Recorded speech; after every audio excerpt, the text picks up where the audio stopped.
Well everyone, the Samsung Galaxy S23 Plus is a very, very interesting phone. It's a year now since this phone has even came out, so let's go and see how this particular phone holds up in 2024. Let's see if it's still worth buying, let's see if it's even still worth talking about, and I will definitely tell you, this is a very, very good phone.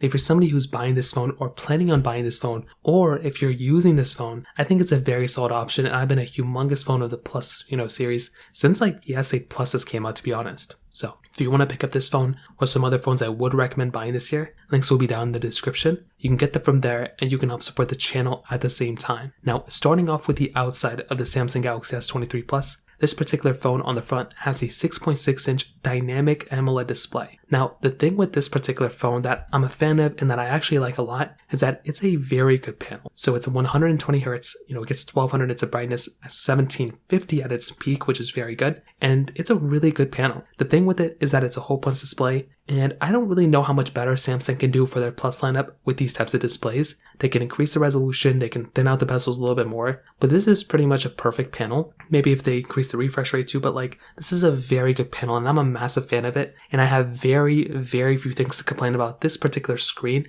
or this particular phone from its panel side of things. Inbuilt fingerprint sensor in the display too. There's a lot of stuff to love about this phone, and this panel is definitely one of them without a doubt. Now on the bottom, you're getting that USB Type-C port, which is very nice. Having USB Type-C is amazing. I've been a fan of USB-C for a long time now. And, I'm glad this thing has Samsung DeX still and everything like that. So you're getting a lot of capability and a lot of quality from that specific port. No other ports, no other slots on this phone either. On the backside, well, you're getting the SIM card slot here, but no other micro SD card or anything like that. On the backside, you're getting that frosted glass back, which feels very, very good. This is by far one of my favorite things about these types of devices, that you are getting that, type of, back. I love premium feeling phones, and the only problem I had with probably most Samsung phones in the past was that their backs never looked that good and they never felt that good. Luckily for us with the S22s, they fixed that, and this particular phone looks and feels very, very good. So that is a massive advantage for this particular phone. You're also getting that triple camera setup on the backside too, which is really cool. Wireless charging, reverse wireless charging,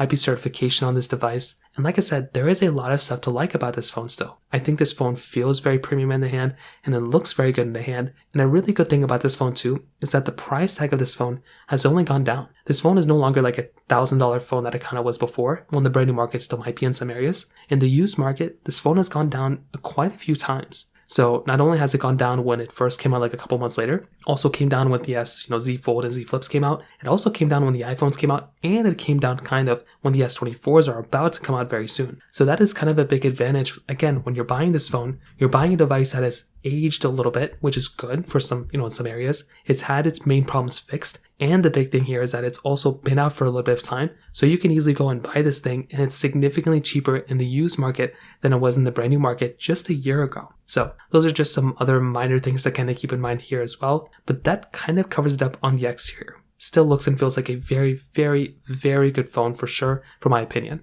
So that kind of covers it up there. Now on the performance side of things, or on the camera side, camera performance, you're getting that triple camera setup on the backside. So it's a 50 megapixel wide, 10 megapixel telephoto, then a 12 megapixel ultra wide camera. And you're also getting that 12 megapixel wide angle camera on the front. Now, the thing I love about these type of phones, for the most part, at least on the backside, is that you're getting 8K capability. 4K 60 on the front and the back, which is great, but having 8K is amazing. And this is by far one of my most favorite things going on for this particular phone. Just having that type of capability is amazing. And every time I go through and I mess with something like this, like with this camera, I'm always very, very happy about it. Like, it's still easily one of my most favorite cameras that you can get on a phone like this. And I still think it holds up very, very well in this day and age. Now, I'm trying to figure out what Samsung is going to do for their next lineup. Like, how can they make these phones look better? How can they make them perform better? How can they make them look better? I'm just not really too sure what they're going to end up doing. Like, there's a couple things I can kind of think what they'd end up doing for the most part, but I'm very curious to see what they're going to do on a camera side. I think these cameras look great, and I still think they hold up very, very well. But what is Samsung going to do for the next couple generations? I'm going to be very, very curious to see. But I will tell you this, the Galaxy S23 Plus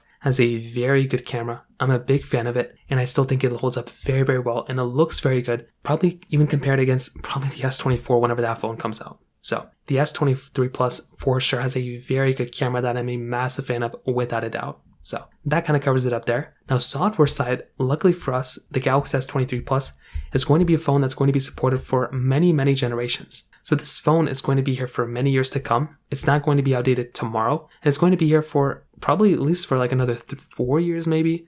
There's also a big rumor and a big chance that Samsung's going to increase the longevity of these phones one more time. So that's going to be another thing, probably by the end of its life cycle. There is at least going to be one more time this phone is going to get another jump and a bump in the software. So that's something I'm very much looking forward to. One UI has gotten so much better, and with this phone getting One UI 6 and then One UI, it's probably going to end off around One UI 9 or One UI 10. I think that's going to be a very, very good version of software for this thing to end off at. Personally, for me, like I mentioned before, these versions of devices in these phones are so good that the hardware is going to outcompete and outperform on the software side. So that's always been something that I loved about these phones. And with something like the Samsung Galaxy S23 Plus, it's going to be something that I look at and I'm like, wow, that is a very good camera. And it's going to be a very good camera for many, many years to come. So without a doubt, it gets a thumbs up for me from the software side, from the camera side, from the body side, everything across the board so far, it's gotten a thumbs up for me. Performance as well is another very good thing about this device. It has that Snapdragon 8 Gen 2 chipset inside with 8GB of RAM. And this is a very good performing device from that perspective as well. So it had basically the maxed out chipset of last year. It had the best chipset you could buy of last year for the most part for, a phone, like a mobile device. It also has a good amount of RAM. The only issue I have with this phone is not an issue. I do kind of feel like Samsung could be improving the RAM. I feel like they could be giving us like 10GB of RAM or like something like that. Like for them to give us like 8 for like so many generations is pretty insane. They just need to kind of bump it up just a little bit like one time, and I think that'd be insane. But so far, it's still the same. There's not really been too many changes here yet. But I do think maybe in the next couple of maybe like with the S24,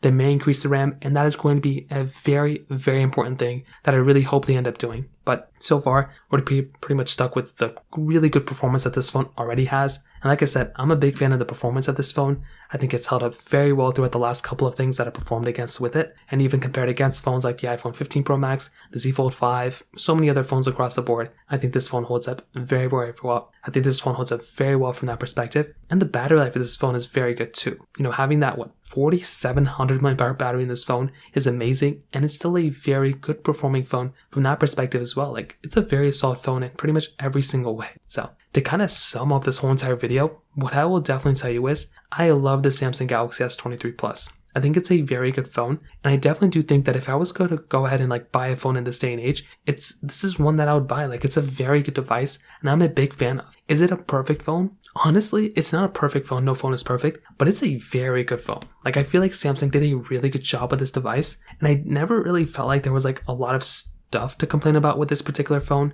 but I do think this is a very, very good device from a lot of different perspectives, and I still think this is a very good device to buy for sure. Again, it's not perfect, but if I were to go ahead and like buy a phone and like recommend it to people, this is probably one of those options, and I would probably recommend buying this one for sure. There's not really like a lot of phones that I look at that I'm like, oh my goodness, it's so much better. This is a very good phone that I recommend a lot of people to buy. So that kind of covers it up there. If you have any other thoughts or questions, please let me know in the comment section below. Hit the like button, that would mean so much, but definitely hit that subscribe button. More importantly than everything else, I love every single one of you guys. Hopefully I'll catch you guys in the next video. Peace out, till then.